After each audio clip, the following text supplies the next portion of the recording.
Hello everyone, I have just read the first chapter of The Last of the Jedi Secret Weapon. I wasn't sure whether to put off reading this first chapter until tomorrow, but it's the 5th of February now and I thought it's gonna get to me, so I may as well start it. And anyway, Ferrus is on the ship headed for he doesn't know where. He doesn't know where the ship is headed. He just knows that Palpatine asked Vader to bring Ferrus with him. And no one has told Ferrus where they're going because they don't trust him. And Vader's coming to Ferrus's lounge, I guess.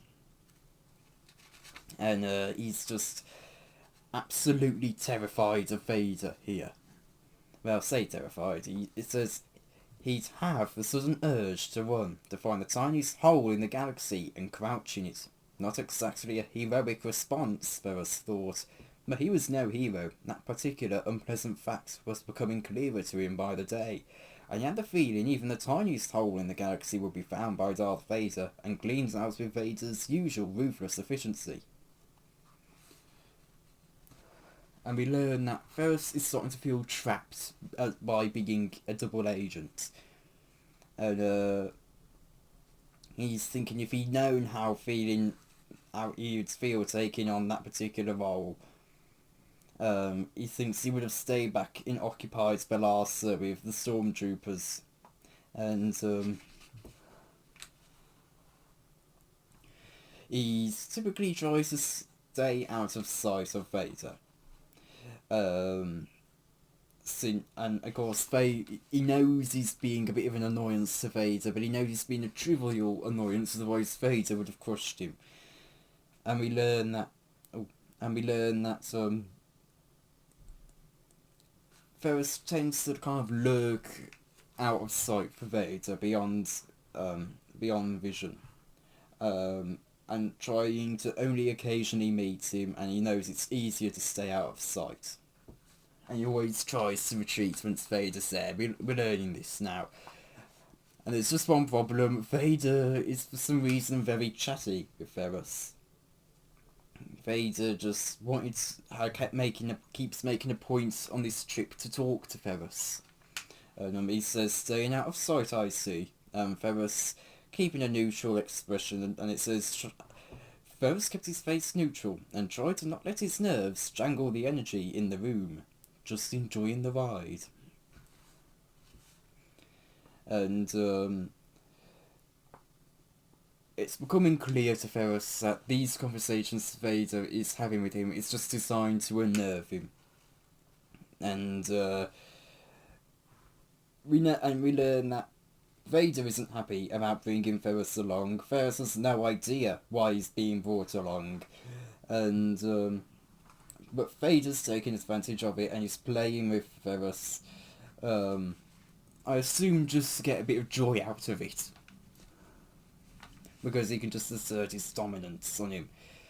And Ferrus is struggling to stay calm.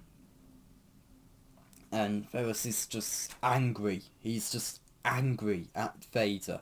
Because again, he gave the command to kill Aaron Narka. Remember? Ferrus was fueled with rage at that. He was absolutely livid and was just thinking murderer. And we learn that it's been less than a week, so it's, I guess, it says, less than a week ago, Ferrus had gambled and he had lost. He had been certain that Vader was planning an invasion of Somalia. So, this takes place at least 2 days after, after Aaron Narka turned himself in. But, again, this takes place after that. And we learn that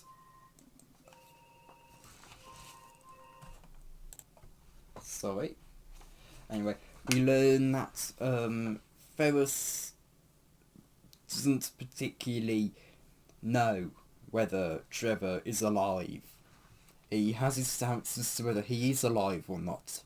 So Ferrus doesn't fully know if Trevor's dead or not. So that's interesting.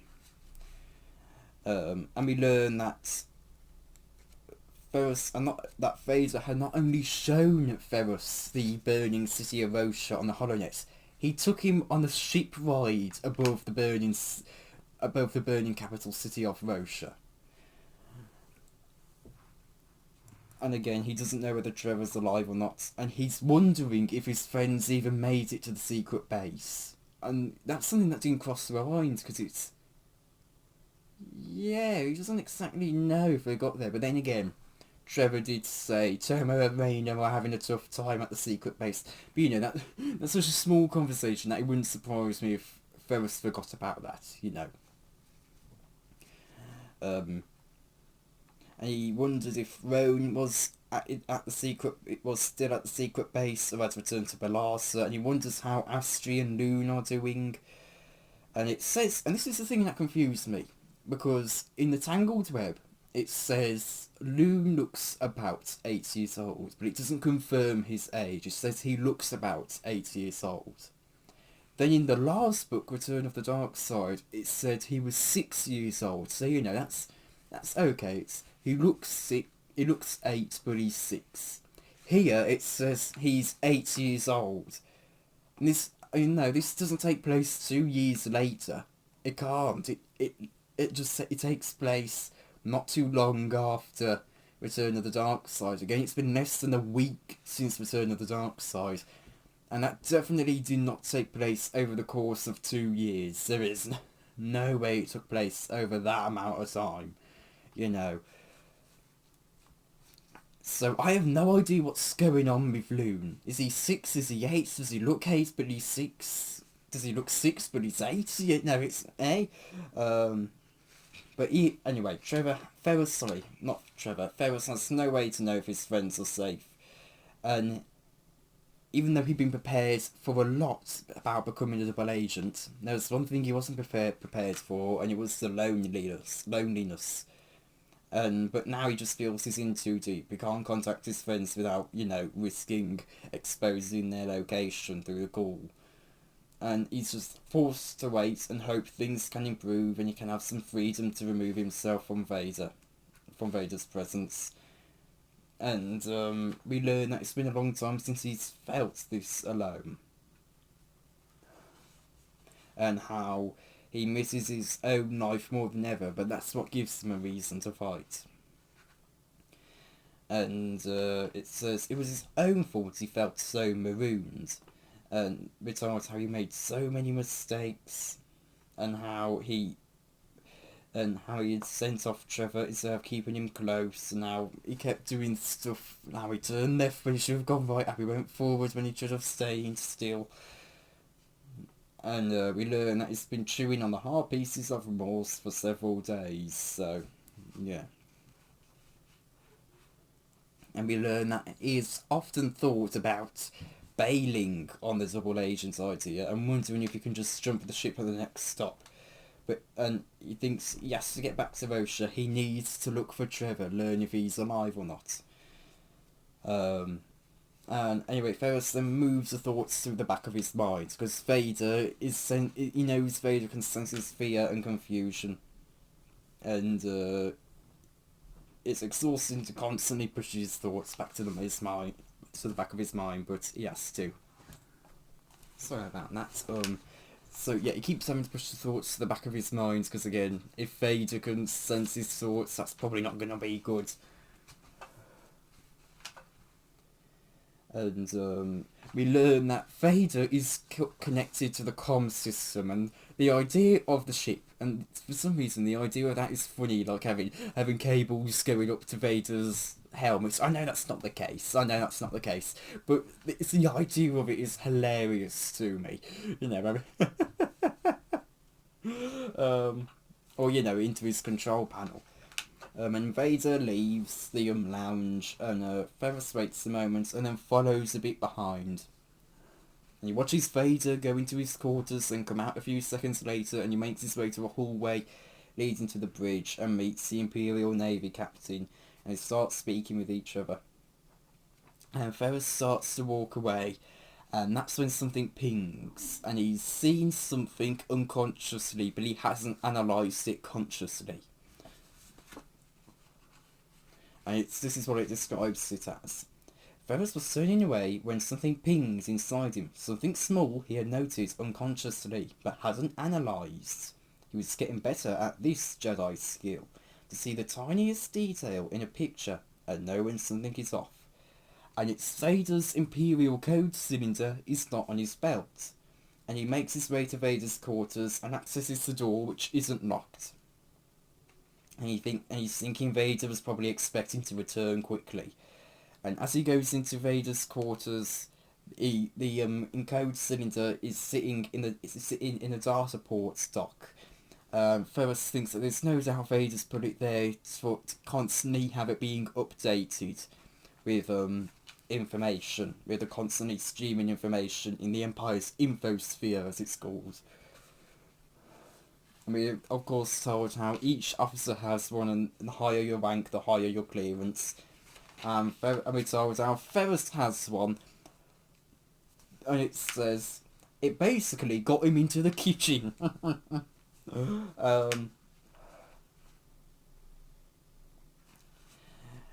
And he starts thinking about all the possibilities, because this is Darth Vader's code cylinder and how it must have the highest clearance of them all.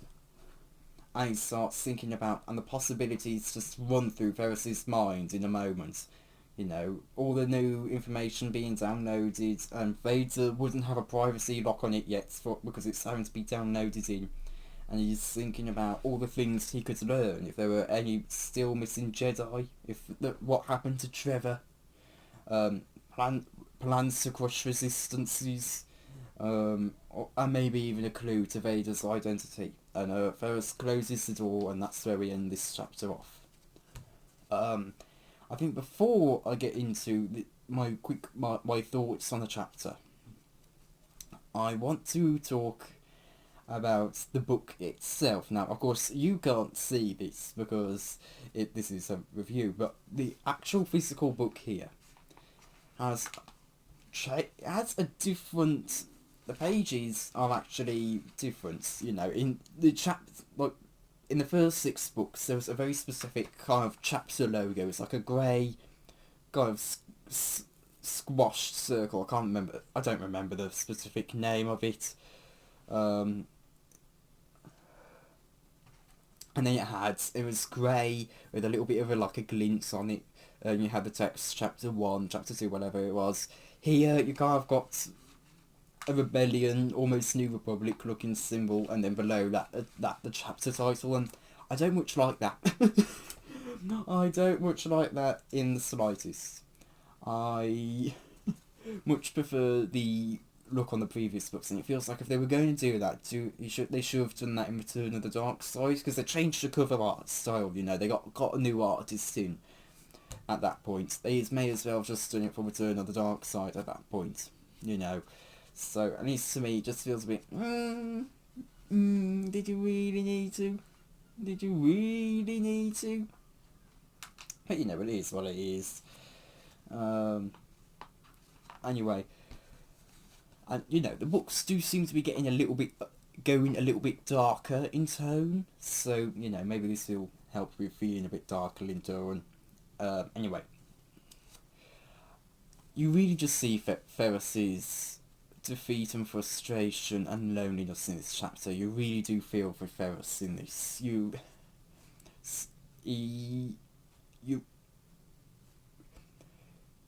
know why you kept staying back. But we really haven't gotten too deep into his thoughts about being a double agent. You know, he's thinking, for the most part, it's been a necessary thing to learn about the Empire. He doesn't particularly want to do it, but you know, it's not something he particularly wants to go too deep into. You know, he doesn't want to get too close to the dark side. You know, but he has to dabble with it and risk it and learn what he can.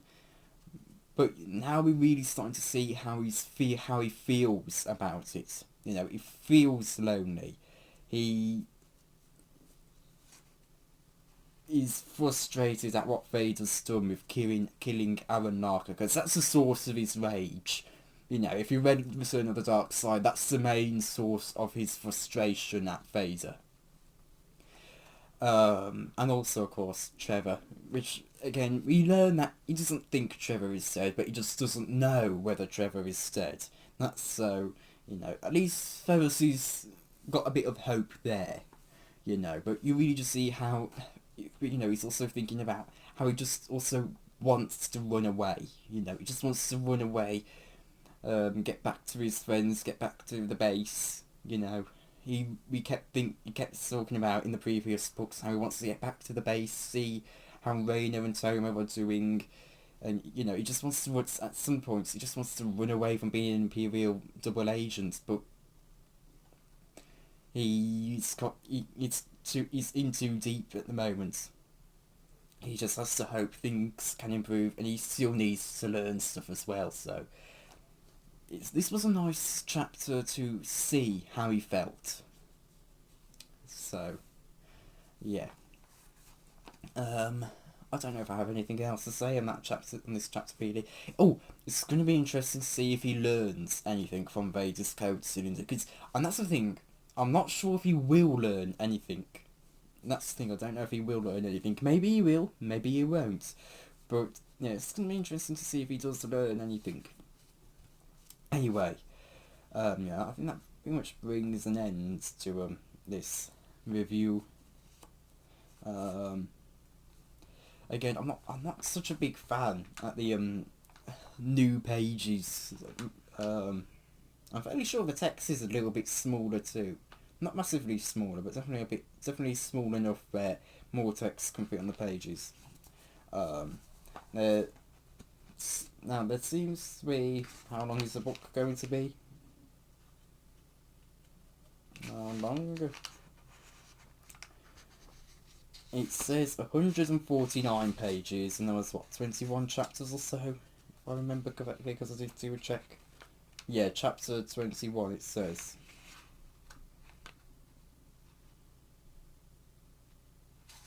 That's odd. There's a blank page before going on to 21. Huh.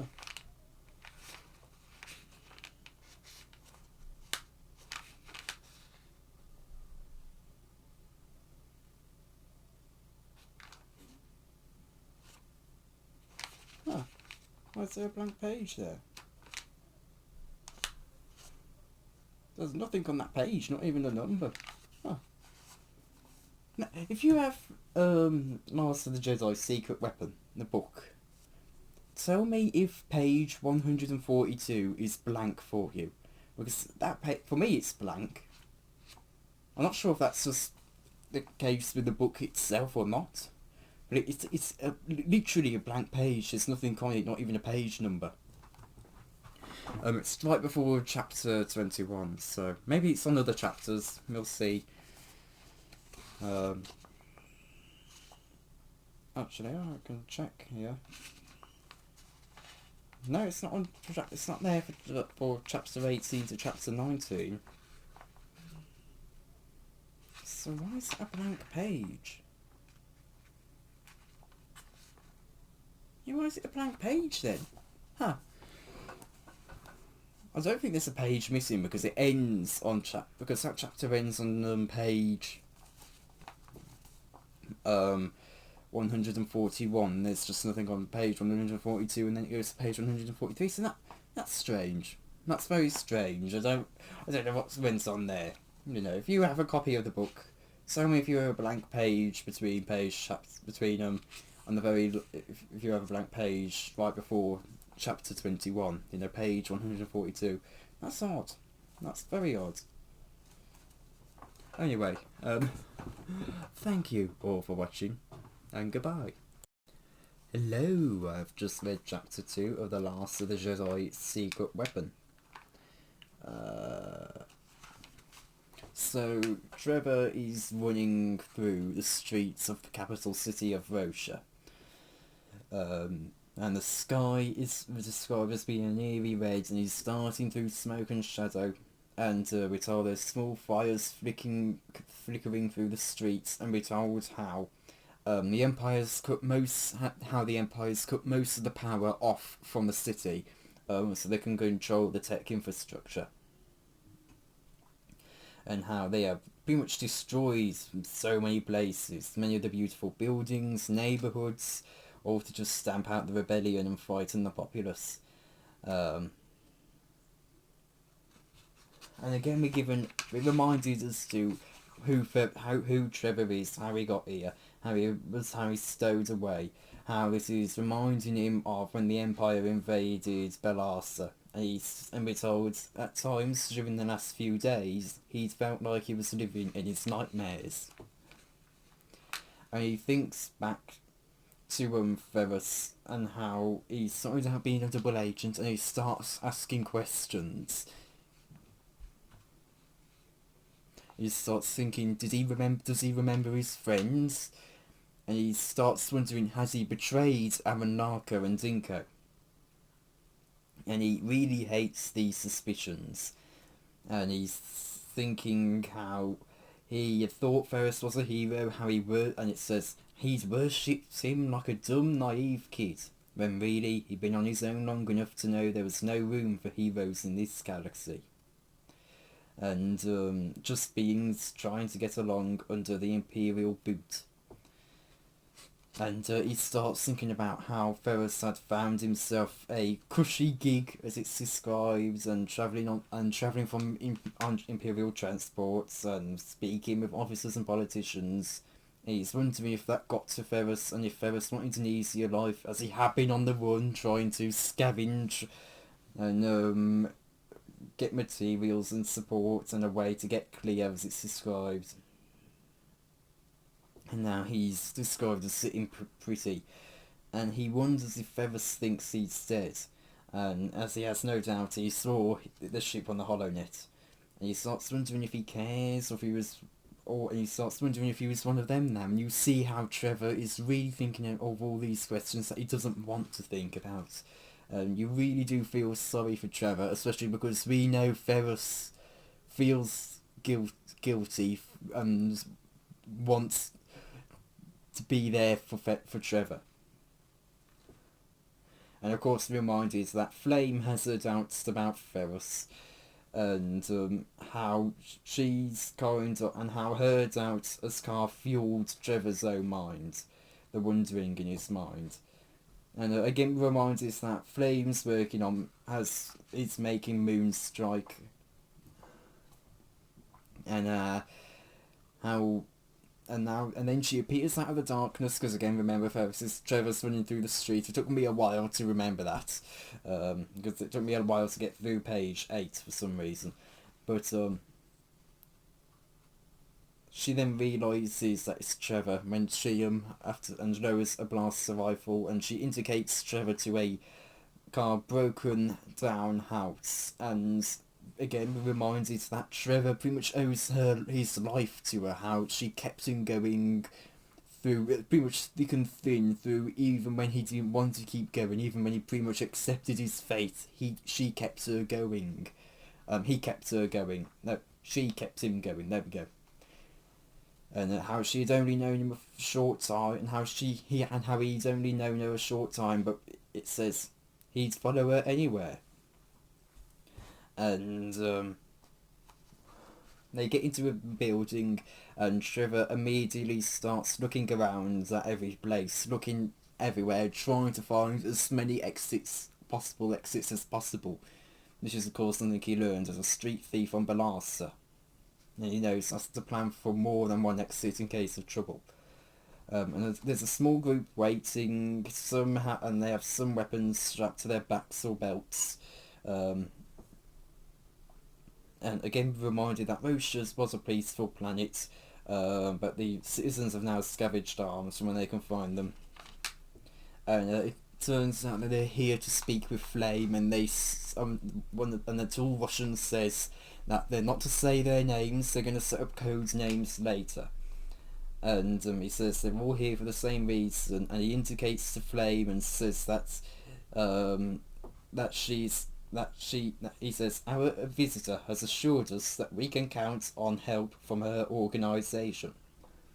And Flame says that they'll need to set up an account so she can transfer credits to them.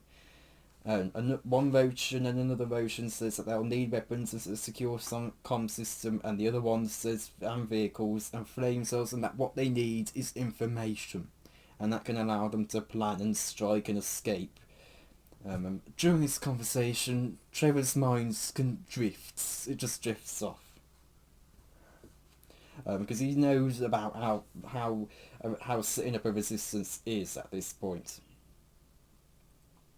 And he admires how Flame isn't getting herself overly involved. You know, she isn't taking control. She's sitting back. She's not dominating, and she waits until the Russians ask a question, and she has her own questions. And then Trevor goes thinking about Ferris again, and he starts thinking now he's not travelling with Ferris now. He's with someone he hardly knew. And yet he feels more right here. He feels like fate-saving Jedi isn't for him, but setting up resistance groups and throughout the galaxy was more of his, I guess, jam. And he wonders if fate had stepped in to give him that. And he starts thinking about his father. And again, we're told about how he had been in months of agony after his family had died, and how he had to push away their thoughts to function properly, and how he pretty much how he pretty much rebirthed himself when he left that life behind and became a street thief. And then he felt like he was reborn again when he stowed away on Ferris's ship. And now he starts thinking, what was he now? Had he been reborn back into? Was he Trevor, resistance fighter? Trevor, Jedi saver? And he doesn't feel like any of those fit. And he thinks back to a life lesson his father had told him: old friends in your heart, new friends by your shoulder. And he wishes he listened more to those life lessons at the time.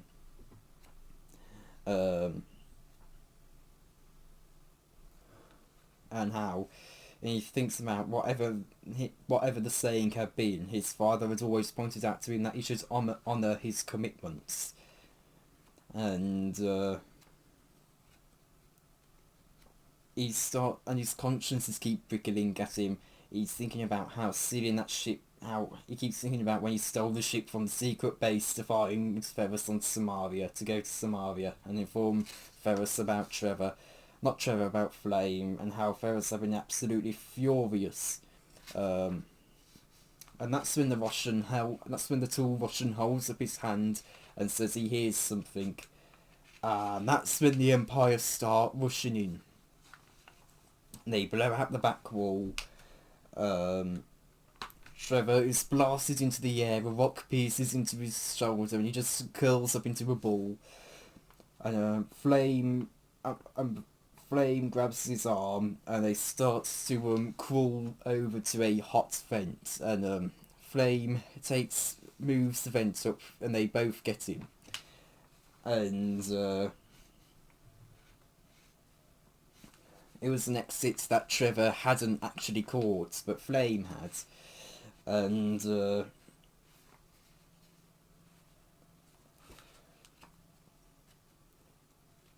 hold on. The pipe is just too small for them to go anywhere, but they wait down under there.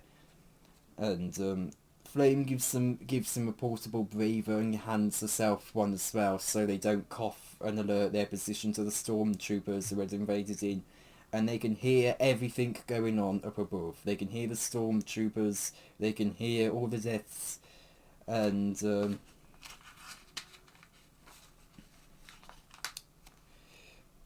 Trevor just puts his hands over his ears. You know, as it says, Trevor put his hands over his ears like a kid, a poor, scared kid. That's what he felt like. He didn't want to hear, he didn't want to know. And eventually time passes, and the raid stops long ago. And they crawled out. And Trevor is a bit stiff, and he's trying to get the circulation going back. And the building's just in complete ruin. It's in complete ruin.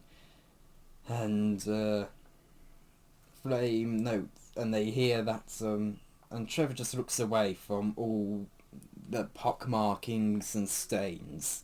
He doesn't want to keep thinking about the details, and hearing the battle is just enough for him. And Flame notes that some got away, but she doesn't think it's safe to contact the Resistance again, at least not for not for a while. And she says there was an informer, someone who didn't get to the meeting at the last minute, I'll bet, or someone who got away. And Trevor asks who, and she shrugs and says that that's their problem. And Trevor's a bit curious, say is a bit, you know, it's a little bit, I thought we were here to help them. And Flame tells him that you got to pick your battles, and that she's needed elsewhere, and that she'll come back to the Russians when they are more organised. And when Trevor asks where she's setting her sights Flame says that she's setting her sights on Bellassa, on the 11. And he says, she says, it's your homeworld, so you can help me. You know the 11. And Trevor tries to make a joke and says, well, at least 9 of them. It wasn't a very good joke, but and I think that was kind of like the point of that joke, you know. Trevor is really going through it here, and I think that's kind of like the point. It wasn't a great joke, and I think that's the point here. And Trevor doesn't quite like how Flame has no sense of humour. That's the one flaw that he doesn't like. And Flame explains that Bellassa is mostly successful in forming and maintaining a resistance, and that's starting to get known. And she says she'll need the Bellassans as an anchor for the new network, so they can be an inspiration. And she asks, "What do you say?" And Trevor says yes, but on one condition. Flame says, "I don't do conditions," and Trevor ignores it and says that he needs to go on his own little side trip first, and that he can't be bringing Flame with him. And Flame's a bit curious. She just raises an eyebrow. And Trevor says that he'll need her help with one thing, with stealing a ship. And for a moment, Flame seems a bit angry. And and Trevor notes that she doesn't seem like the type to take someone bailing out on her easily. It says she wasn't the type to take someone bailing out on her easily. And then she shrugs and says, "Tell you what, there's going to be some motions here who are going to be in desperate need of credits, and we'll value them. We can just go and buy the ship." And Trevor says, "Hey, I could get used to this." And it says, Trevor said, realising it never hurt to have a friend with money. And that's where we end off the chapter. You really just see Trevor going through it here. Poor Trev. Flame does actually refer to Trevor as Trev. But, you know, it's... Trevor's really going through it. Again, you really just want to give him and Ferris a big, massive hug. Because, especially Trevor, but Ferris as well. But, you know, with Trevor, he's got doubts about the person that he trusted most. He's pretty much in the middle of a raid that's reminding him of his home world and things that he doesn't want to remember, and you just feel so bad for Trevor, and you really feel sorry for him. You really, really do. And again, you just want to give him a big hug. But it's going to be interesting to see what Trevor has planned, what that condition is going to be, because again, he says he's got a little side trip he wants to do first, and I'm going to be curious as to what that is. Is it going to be going back to Samaria to find Ferris, or will it be going back to the Jedi asteroids, giving them a ship? It's going to be interesting to see what that's like, because what his plan is, you know. I think most likely it will be going back to the Jedi asteroid to give them a ship, you know. I think that's what it's most likely going to be. But you never know. Maybe it also winds up being he's trying to look for Ferris before going to Bellassa, and if he can't find him, in a certain amount of time he'll just go with flame.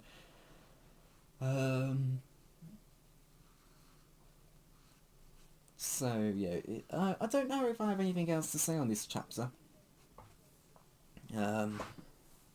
I will say the atmosphere for this chapter, again, I know it's partly in your head, but you know, the atmosphere for this chapter really is quite dark and gritty, you know. Again, I think because they've changed the pages, it gives a different feel to the book.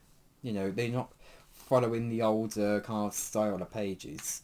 The text is a bit smaller, the chapter bits are changed, so it's quite going to be, and so it feels like it's a little bit different.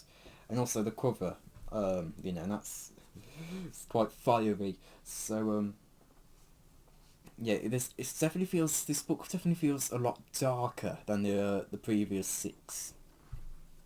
But you know, it's going to be interesting to see where Ferris is headed. It's going to be interesting to see if he starts searching for Trevor in his spare time. You know, and for Trevor, it's going to be interesting to see where what his little side trip will be. And it's also it's also going to be interesting to see what that code cylinder is going on with Ferris and Vader.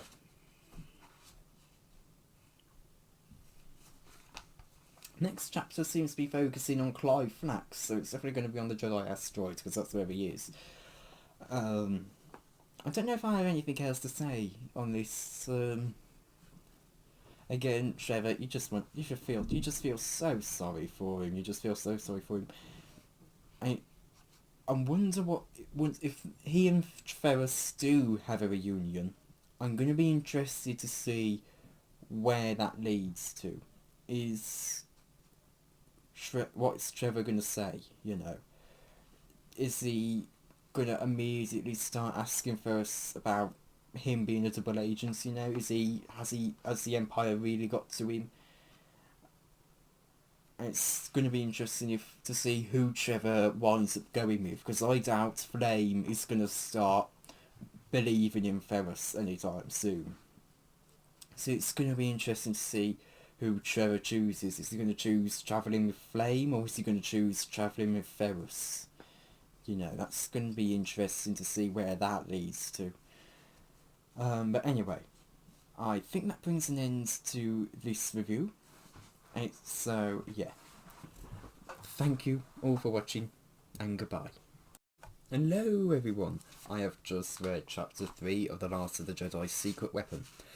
So first off, I want to say sorry for the Return of the Dark Side reviews coming out completely out of order. I tend to not schedule those reviews in coming out, so they just upload whenever they're finished. So occasionally you'll have certain parts of a book review come out before the previous part. You know, for that one it was like the middle part, then the last part, then the first part came out.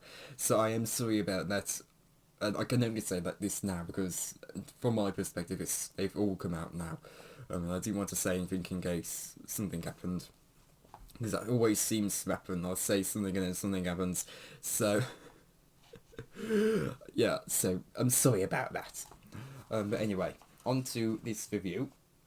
We're back on the Jedi asteroid. I've just gone too far back in the book, because I like to look through the chapter, keep up with something I may have missed or may not have fully clicked.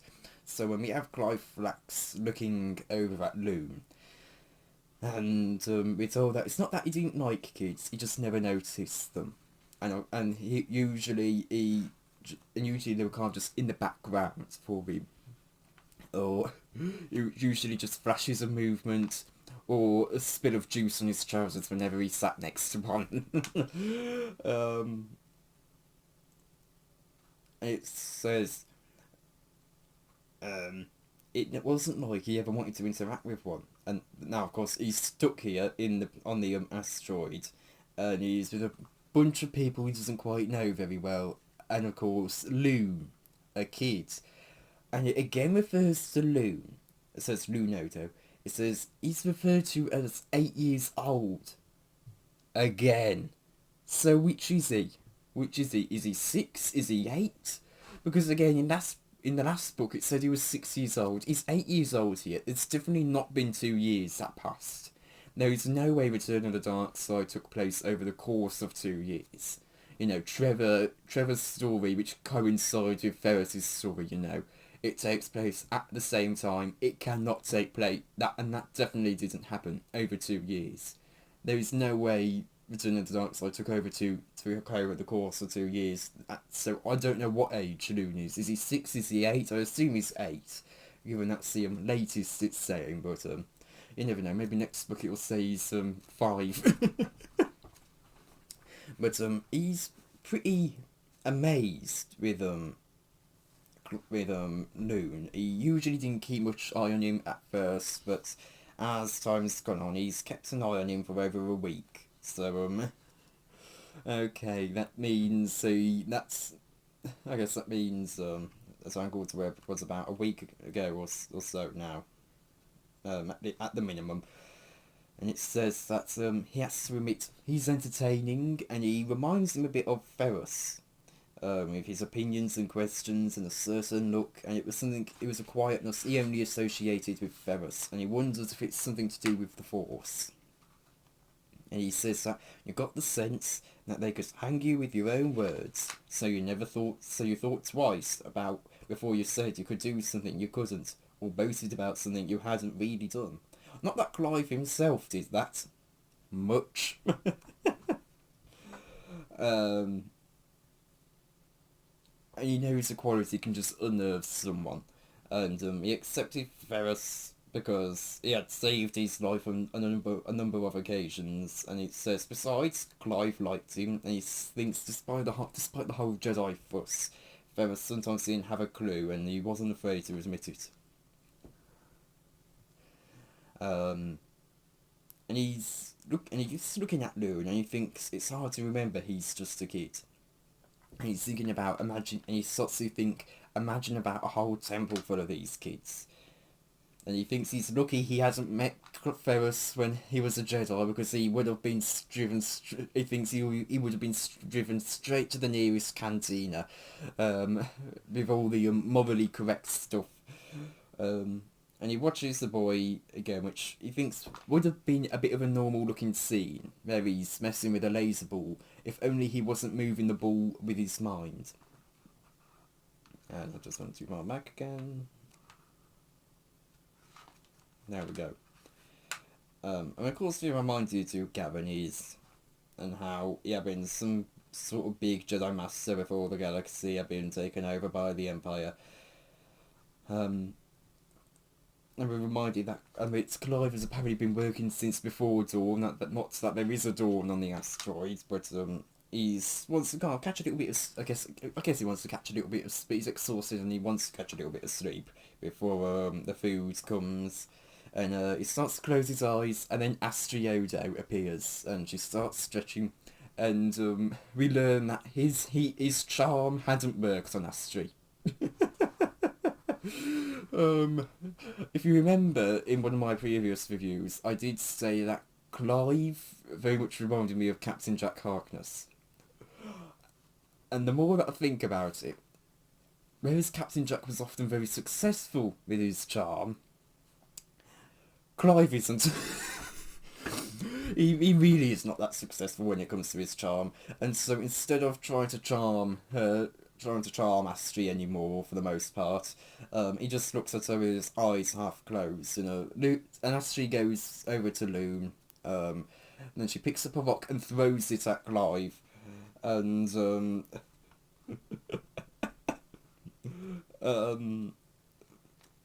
Clive knocks the rock away just in time with his boot, and Astri says to stop pretending to be asleep, and that she won't bother him. And he says, "What do you call chucking a rock at my head?" And she comes towards him and sits down next to him and says, "Saying hello."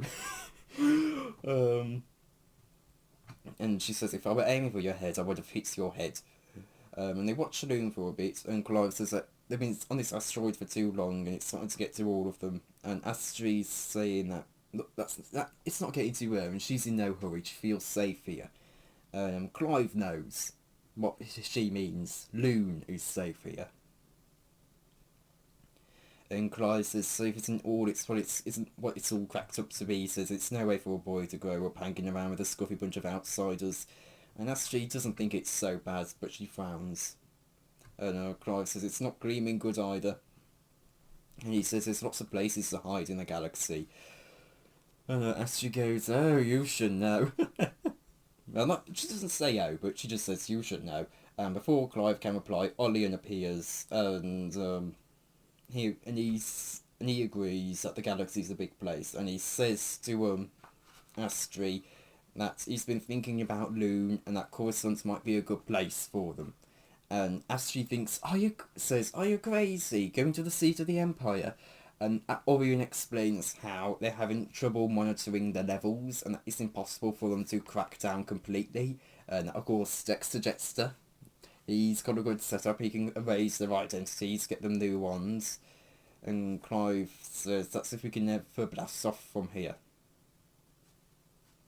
And he tries to charm Astrid again, and he gives her a half bow and says that if by any chance Ferris and Trevor remember that we're still alive, I'd be glad to escort you and Loon to Coruscant. And Astrid bristles and says she doesn't need an escort and she knows how to get to Coruscant. And Olion says to Astrid, you shouldn't be so quick to reject advice, to reject help, as these days, because they can all use it. And that's when the sensor flashes on Astrid's. And that's when the sensor flashes on Astrid's utility belt, and she says that their airspace has been invaded. And Clive says, at last, someone remembers we're here. And she looks into numbers on her data pad, and it turns out it's an Imperial ship, a Siena? I'm not too sure how you pronounce that. That really, I know I'm going to really frustrate some fans, Star Wars fans out there now that I probably pronounced that wrong. I think it's Siena. I'm not too certain. I'm frustrating myself with it, actually. And she says that she linked the security system. Anyway, Astrid says she linked the security system to remote. And she calls for Loon and explains it's an Imperial ship. And immediately, Orion speaks into his comm wrist link and says "Code alert, weapons and frontline defense." And and they don't have to say anything. They immediately get into position. Astrid gets Loon to his hiding place. Solus and Orion position themselves behind two boulders near the only flat area near the base. And they assume that's the place the ship was no doubt landing. And Clive, Astrid, Rowan and Donor split up into teams and they can apparently flank them, which I assume is just referring to Solus and Orion. And Toma and Rayma remain as the last line of defence inside the first shelter. I don't know where Garen is. I assume he's probably too weak to fight though, that's probably what it is. And everyone's army blaster rifles, alpha charges and grenades. And they all wait, and the ship comes wobbling down a bit gracefully, and it's able to kind of balance out, and it lands, and Clive keeps his finger on the trigger of his blaster, and we're told what the plan is. If they were lucky, the Imperials wouldn't come up fighting. The group here had worked to create an impression of an abandoned base. The idea was to lure the Imperials in and then attack. And then Solus calls for fire to be halted, and that's when the ship lands, and nothing happens for a moment, and Clive can't see into the cockpit. Then the ramp slides down, and a miniature model of a Vulture droid zooms out, does a lazy twirl, and lands on the dirt, on the ground. And Orion thinks it might be a trick, and that's when Trevor comes out and says, "Don't shoot, I brought presents."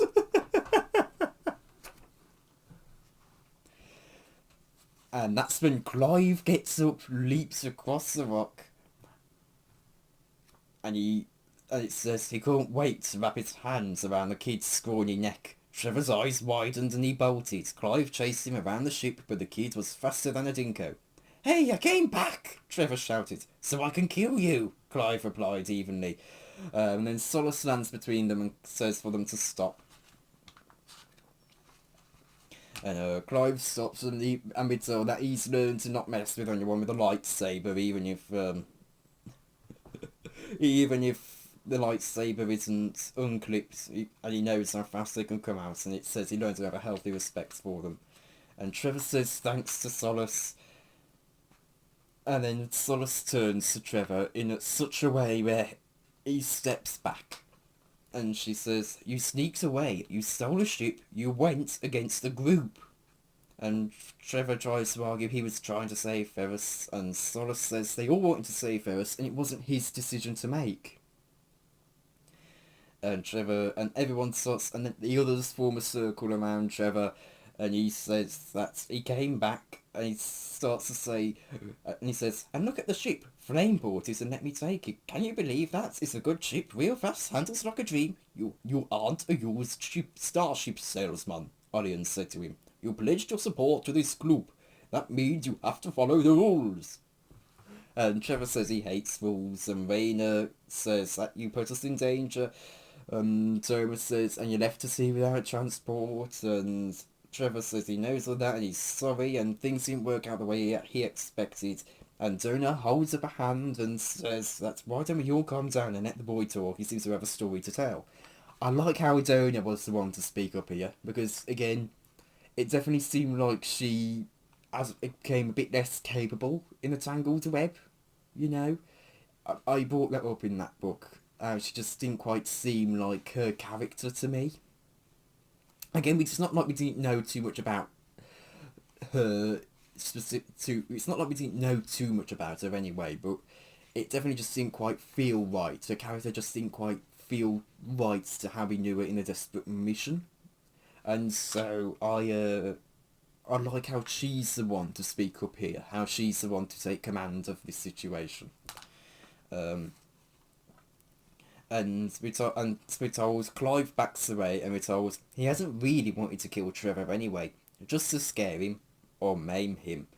And anyway, then Trevor sits on a stool, and again we're told he was used to being a street thief and getting out of there when things gone off sale, so it felt a bit uncomfortable when he has to stay and take it in. And he says things were okay on first. And he met Flame, and she was being chased by stormtroopers. And he explains he was up on this crystal formation, and she flew underneath. And Roan drops his head into his hands, and Orion groans. And Rayner says, "You were supposed to sneak in without attracting attention." And Trevor says, "Yeah, I know." And then he continues his story, saying you met up with Ferris, and you wasn't too happy about seeing him. But he agreed to take Flame's message about Moonstrike to the Resistance.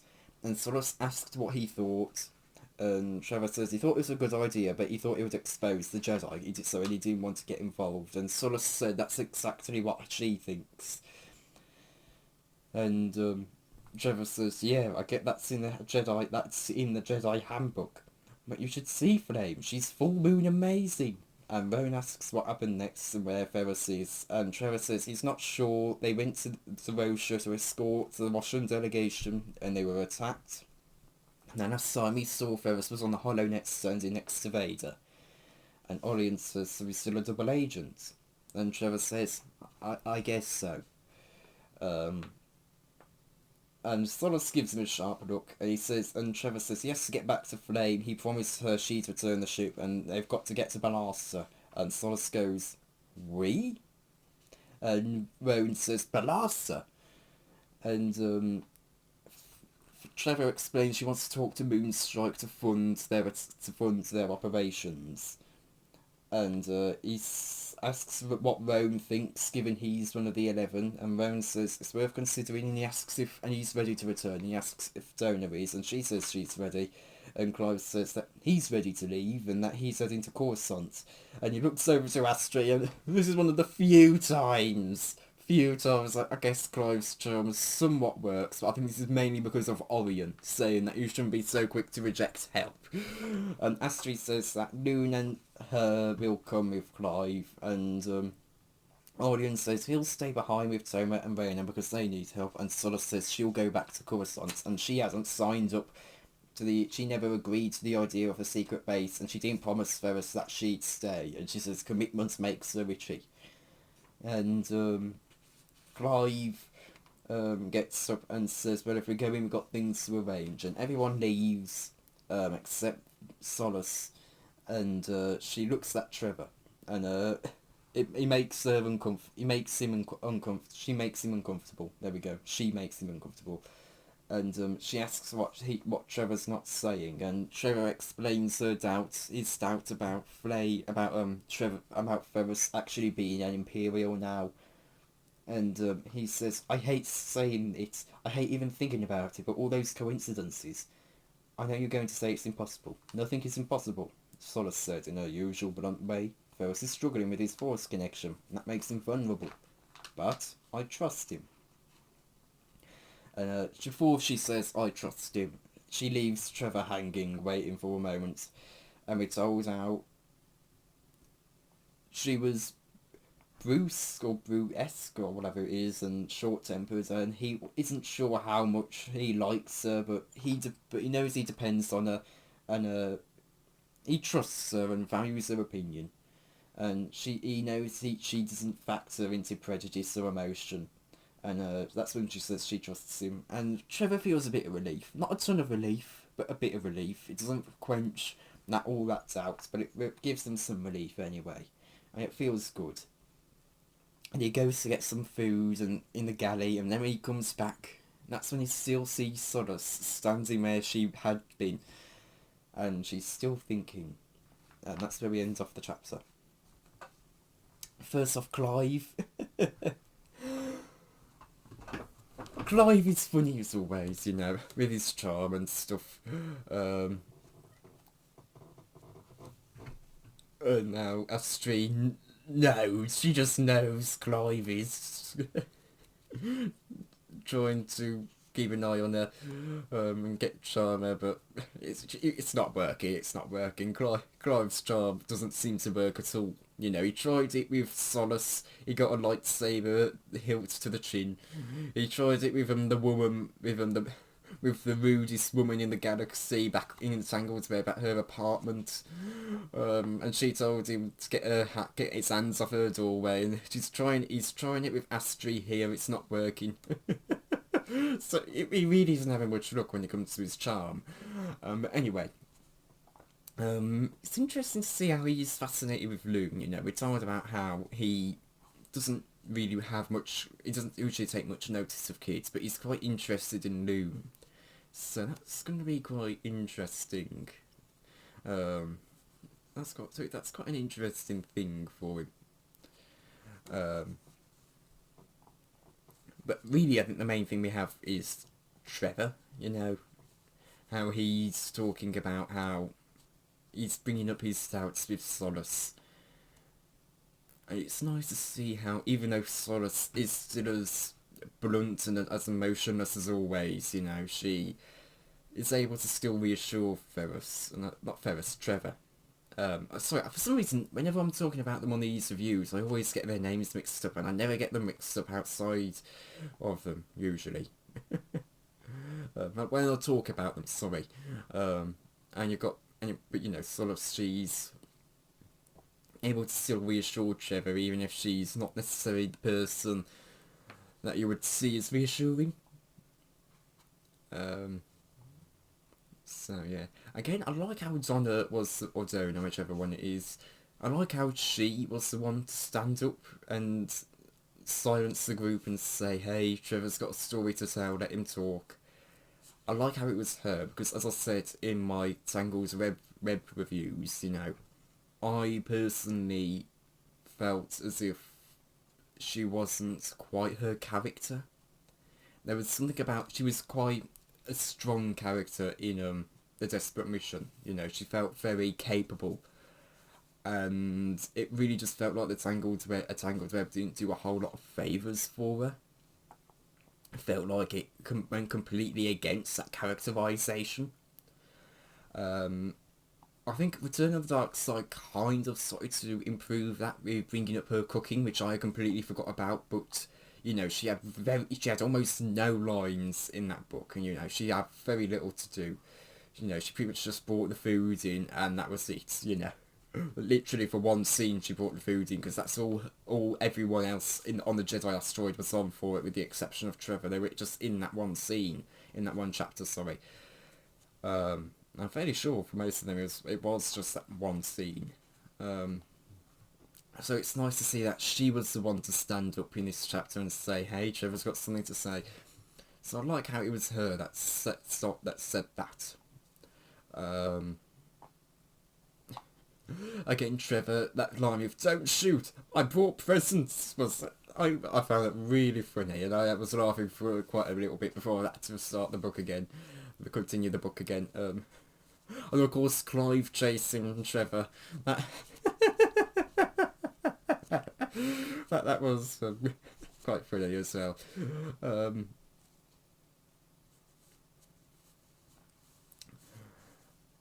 It's going to be interesting to see why I guess Clive Carr said he wants to go to Coruscant because Orion brought it up, and you know, I think that's why he wants to take Astri and Loon there. I don't think it's actually for any other reason. It's going to be interesting to see why Solos wants to go there though. And it's going to be interesting to see what Keats, Dex, Curran, you know, will have in this book. Because it definitely feels like what involvement can they have so far, you know.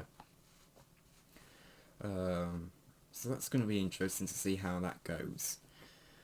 So it's going to be interesting to see how Trevor manages without that reassurance from Solace. Because again, even though Solace isn't particularly someone that he particularly likes, she is someone who he trusts. And is someone that is observant and has a good view of things, an unbiased view.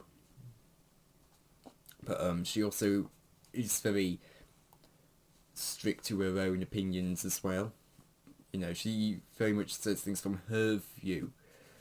I guess that goes completely against what I meant by biased, but but you know what I mean, you know, she's not, when I say biased, you know, I'm not saying she's completely blinded by her wants and stuff, but she's looks at it and from her point of view. And so it's going to be interesting to see how, if Trevor starts to have those doubts again, how he starts to manage. And will Roan start to be the one to reassure him, because, you know, he was Ferris's partner. And it's again going to be interesting to see where Ferris is headed as well. Like, where is he headed? Like he's just on the ship at the moment, going somewhere. We don't know where, but somewhere.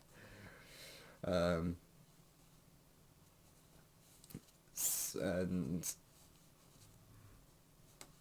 yeah, where is he going? And also he's in Vader's quarters as well. Actually, what? Yeah, it's next chapter's about Ferris. So it's going to be interesting to see what he finds in Vader's quarters. But yeah, I think that brings an end to this review, I think. So, yeah. Well, is there anything else I can say? I don't know. Oh. I don't really have anything else to say in this chapter, so I'll just end the review here. So, thank you all for watching, and goodbye. Hello everyone, I have just read chapter 4 of The Last of the Jedi, Secret Weapon. Give me a moment. I've gone too far. Okay, there we go. So Ferris is looking through the code cylinder from Vader. And he can't load the information from it into his own data ports and crack it later. As we're told, the files will be scrambled into complete garbage. and so he can only flip through the files that have been downloaded most recently, in the most recent updating. And it seems like some need passwords to actually be read, and it says he'd have to see what he could glean and then commit it to memory, which is of course a Jedi trick. And he removes the cylinder from the dock and goes by the door to hear if Vader comes. And he turns the cylinder onto hollow mode, and he concentrates on the files with Vader's high clearance. And again, we're told he had been trained in the Jedi information retention, where you see information and you pretty much commit it to your memory. But he's rusty in it, and he's trying to make the flow distinct in his brain and not a blur. But it's we're told the imperialization was a blur, and it's a lot of the information is pretty much just standard imperial stuff, and nothing really helpful. Shaping planets, intimidating rulers, smashing alliances, a new agreement with the CNR fleet systems, and the CC Roche information doesn't need a privacy code, so he flips through it. He sees a watch list, arrays that's captured the early resistance leader. That scientists are under surveillance and accounting of the government's wealth, and it's again standard stuff, nothing about Trevor. And then he moves on to the files already on the cylinder, Vader's private files, and they're all under security locks, and they don't have titles, and those are the ones he needs to see. I mean, we're reminded how good of an expert code breaker Ferris is. He expected it to be tough, but it's tougher than anything he'd seen. And just as he thinks he's solved it, he's still left with gibberish, and he doesn't. And again, he can't risk the time to break it, and he's getting frustrated. And he has one last race through the codes, and he almost misses one. It says it would have been easy to miss it, and it's one that really confused me on the description. And it says one title of one file was uncoded, even though the file itself was hidden behind walls of coding. So that just confused me. But then again, it's getting into all technical stuff.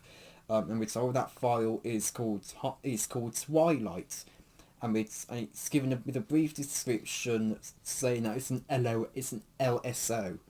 Ferris knows from his short time in the Empire that stands for Large Scale Operation, and we're told Order 66 was a large scale operation, and the subheading is Planning Implementation / Contacts.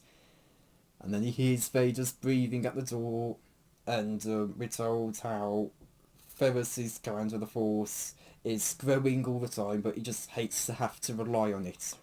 And he senses Vader he hears Vader outside the door, and he thinks he's too close, and he has no choice, though he has to use the Force, and he throws himself into a chair and uses the Force to put the code cylinder back into the data port. And Vader comes in, and he asks what Ferris is doing there, and he says the door was open, so he made himself at home, and that he's getting bored. I wanted to see if Vader received Ferris's orders yet. And Vader says, "You are a petulant child." And Ferris doesn't think Vader saw anything, but he knows he definitely suspects something. And Vader finally says that in this case, Ferris will get his wish, and that the Emperor has some orders for them. And he wishes his presence in the conference room. And so they make their way to the conference room, and the light turns red, indicating this will be a secure communication. And Palpatine tells them their orders, and says that they are to proceed to Bellassa. And Ferris just can't help but say the word Bellassa, because again, that's his adopted homeworld, and he wasn't expecting to be sent back there. And Palpatine says Vader will need assistance, And it says, and Palpatine explains, the Empire finds itself in need of Bellassan expertise. They are to shift their factories from the production of luxury goods to communications and infrastructure technologies. This will be a benefit to them as well. Their economy is stagnating, and we will offer a needed boost. We are importing scientists as well. Ferris is furious at this, and he's saying their economy is in trouble because of their invasion.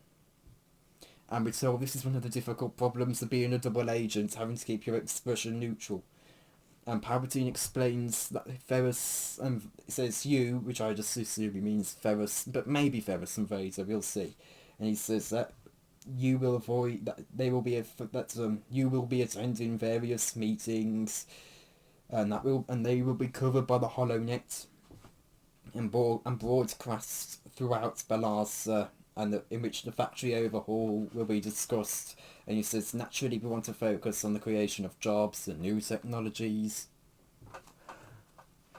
Ferris just thinks, of course, he's the one being sent back to his homeworld because he was seen as the resistance hero on Bellassa. What he describes as, he would be the poster boy for collaboration and surrender. And he thinks how his very presence will bring the Bellassans into submission and make them believe the Empire is fine, because of course he's the former hero. And it turns Ferris's stomach.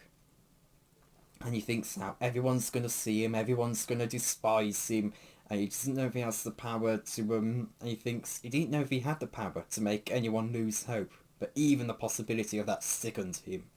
And he thinks how he can't back out. And he thinks how he has to do this for the Emperor, and he doesn't know what Twilight is, and it says, but he knew that the Empire was planning to strike against a large spread out target, so he had to find out what that target was and when the attack was planned, and he still feels he has to get back to Rosha and find Trevor. And he thinks how he won't be able to do any of that if he defies the Emperor now. And then the captain of the ship gets in contact with Vader, and they tell him that there are starfighters on their radar, not registered to the Bellassan government, and they may be members of the Resistance. And Vader makes his way to the bridge with Ferris, and Vader asks if they're in Bellassan airspace, and the captain says they're approaching the inner atmosphere. And the two starfighters are V-Wings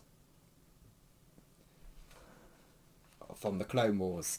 And Vader orders them to be blasted, and the captain says they haven't shot them yet, and they're probably doing surveillance.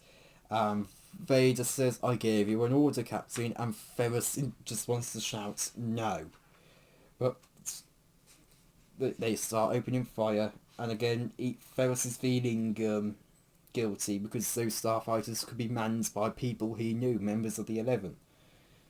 And they start attacking, and Ferris is rooting for the V-Wings. He keeps thinking he says you can do it, so just heel over to starboard and push those engines, come on. And then the ship disappears, and one of the officers says, look at him squirm. And the Vader looks to the officer, and the officer bails. Another ship does it. The other ship tries to avoid. Ferris feels a cry inside him saying, pull up, and the second ship's blasted away.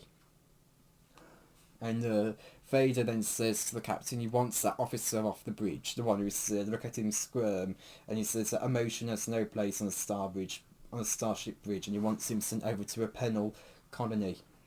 And Ferris continues to look out, and he wonders if he had known the people piloting them, as he had known most of the members of the 11 of the Resistance there, and he thinks if he didn't know them personally, he certainly knew someone associated with them, like friends or family, and the helplessness he feels is just making his hands shake. And eventually Bellassa grows in vision. And he starts wondering that by simply travelling with the Empire, was he going to be harming Bellassa, his beloved homeworld? And he asks, and he wonders where his true duty lies. You know, is it with being? I guess it's with being a double agent, with properly fighting the Empire, because he keeps getting manipulated, doesn't he? And he wonders if he's about to save his homeworld or if he's betraying it. And that's where we end off the chapter. You really just see Ferris's desperation in this chapter. You really just see Ferris's desperation in this chapter. And he just keeps playing into it. You know, I know the next book is called Against the Empire, so I assume that means he's going to give up being a double agent in that book. But of course, that's a whole book away, you know. Still got to finish Secret Weapon first. But, Ferris is just so desperate, you know. You feel that desperation from him to wanting to call off that attack on the V-Wings, but of course Vader's there, and he can't really do anything about that without exposing he's a double agent, really. And he's disgusted at the fact that he's gonna be on the HoloNet, pretty much making it seem like the Empire are, hey, the Empire are the good guys, wink wink. You know, he feels absolutely disgusted at that, and he really doesn't like it, and he knows that there are going to be many Bellassans that are going to start despising him, because they aren't going to believe the Empire, are they? And they're going to start thinking how Ferris has been manipulated by them. And, you know, Trevor's there, well, will be there with Flame, and Roan and Donor. And that's, yeah, it's going to be interesting to see where this leads.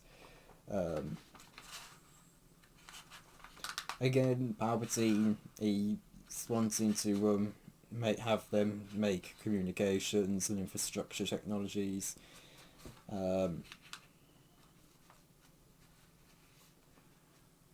And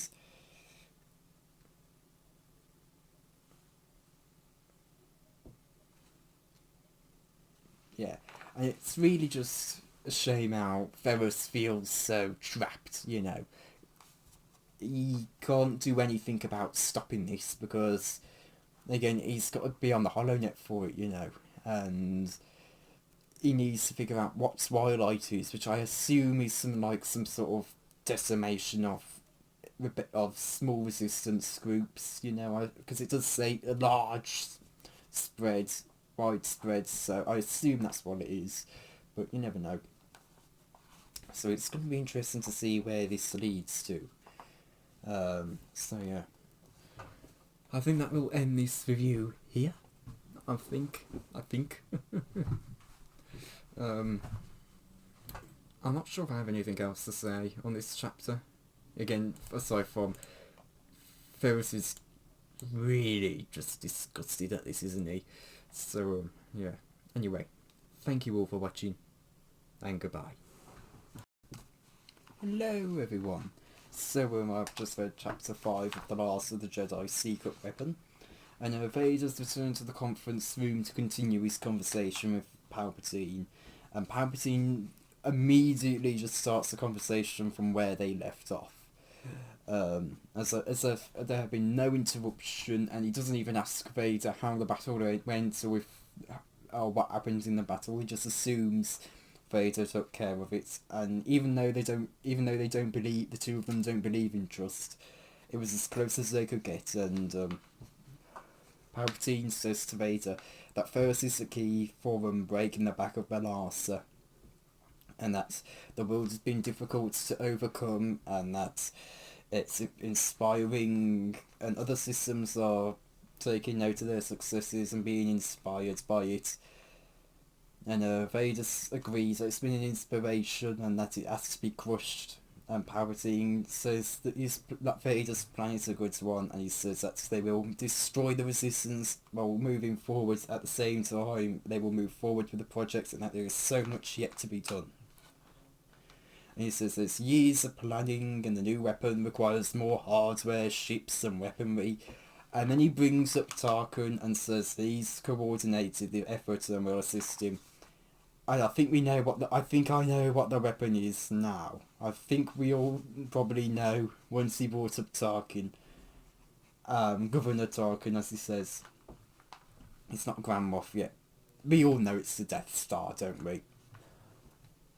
And Vader nods and says he's assembled a team of the best scientists from around the galaxy, and some who didn't want to work have been persuaded. And Palpatine asks about Twilight, and Vader says that progress has been slow, but there has lately been movement, and he says, I have complete confidence in our operative and our eventual victory. And this really makes me nervous that Toma and Flame really are spies. I have a feeling Flame is a spy. I get she probably would wind up being one. But Toma, I struggle to see Toma being a spy. I really do, because of at least for the Empire. Just because he felt so guilty calling off the attack and letting the Empire take over Luthen in Dark Warning. He even said, what have I done? I can't see him working for the Empire. I just can't. It just seems beyond his character to me. And also, how's he going to get into contact with the Empire without alerting them to the Jedi asteroid? It just, to me, doesn't make sense. And there was no way he was got into contact with the Empire while fighting them, just, again, doesn't make sense to me. But Palpatine's happy about Twilight having movement, and Vader tells him they're approaching Bellassa. Palpatine continues to advise Vader that he has to work with Ferrus and keep him close for a little while longer. And he says that they can use him, and Vader says it's dangerous to keep him close, and he found him in his quarters. And if Palpatine asks if he found anything, and Vader says he didn't, which of course we know he did, but Vader doesn't know. And Palpatine says to him, why should we care? He's not going to learn anything. At least not anything of consequence. And Vader asks about what after Bellassa. Because he really just wants to get rid of Ferrus. He really wants to get rid of Ferrus, doesn't he? Palpatine gives him a very unsatisfying response and just says, I shall revisit the situation.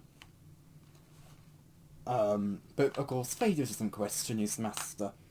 And Vader promises himself that he will find a way to get rid of Ferrus on Bellassa, and that's going to be satisfying. Again, we know why Ferrus is being used by Palpatine and Vader on Bellassa. Again, he's seen as the hero of Bellassa, the Resistance hero. He's the face of trust on Bellassa, so for most people are going to trust Ferrus, let themselves get taken over by the Empire, and those who believe Ferrus has been corrupted, they're just going to start despising him. And Palpatine and Vader know that, this chapter is pretty much evidence that they know that. Palpatine knows Ferrus is the key to this, to breaking the back of Bellassa. And so yeah. Again, Twilight, we learn a little bit more of it. There seems to be an operative mentioned, and again, it frustrates me because it does seem like maybe Toma and Flame being spies may be true. Again, if you don't remember, in my Return of the Dark Side review, I made it clear that I spoilt myself on Wikipedia looking at the Jedi asteroids, and it said Toma and Flame, but moles. And then I searched it up, and it meant spy, and again, I'm struggling to see Toma as a spy. I do struggle to see Toma as a spy. It again it, again also Last of the Jedi has so much misinformation about Last of the Jedi on Wikipedia. You know, it's just at times really unreliable. It can be really unreliable at times on Wikipedia. When it comes to Last of the Jedi really has it rough on Wikipedia. Again, as I went through it before, you know, it said Donal was the one who betrayed Solace when he was Juro. It said there's a Pierce Centurion and a character called Guide when they're actually other characters. The Centurion is Manili Tun, Guide is Solace. It said Malorum was with Sancor in Dark Warning when he wasn't. You know, there's a lot of misinformation. There was a lot of misinformation on Wikipedia, and I've tried to sort some of it out, but yeah, it just does seem a bit. It's just tough to believe Toma is a spy. At least with Toma, you know, with Flame, I can maybe see it. I can quite see it for Flame, you know, and you know, Ferris brought up the suspicion that maybe this Flame isn't who she seems to be as well in the last book, so I can kind of see that as well. But again, for Toma, it's tough. I can't really see it for Toma. You know, he was so against the Empire during the Dark Warning. And, you know, even when Obi-Wan advised him to call off the attack from an attack on the Empire, you know, he said about he was felt really guilty afterwards. And it really just, and he was even feeling like, what have I done, you know? And then, how's he going to get into contact with the Empire? You know, if he, like, I doubt he's changed his mind. He doesn't seem like the one who would change his mind. And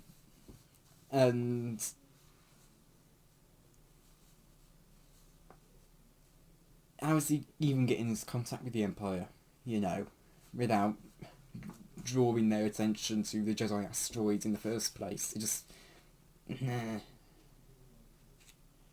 You know, unless they already know he's on the Jedi asteroid and they're playing the waiting game, which, it's like, why? Why would they play the waiting game if they can just go straight to there? You know, they've already got a couple Jedi there, they may as well just go there and take it out already, you know. It just feels a bit like, why? Again, I just can't see Toma. I just can't see it with his character. But also, I feel like I'm a bit in denial with saying that. So, I don't know how I got onto Toma again. I was talking about the operative, wasn't I? And also, we don't really know enough about Twilight yet to really say it is Toma and Flame. It probably is, but you know, it's too early to say. You never know. It may be someone in the 11 again. Yeah, it's going to be interesting to see what Twilight is. So yeah, I think that brings an end to this review. So yeah, thank you all for watching, and goodbye.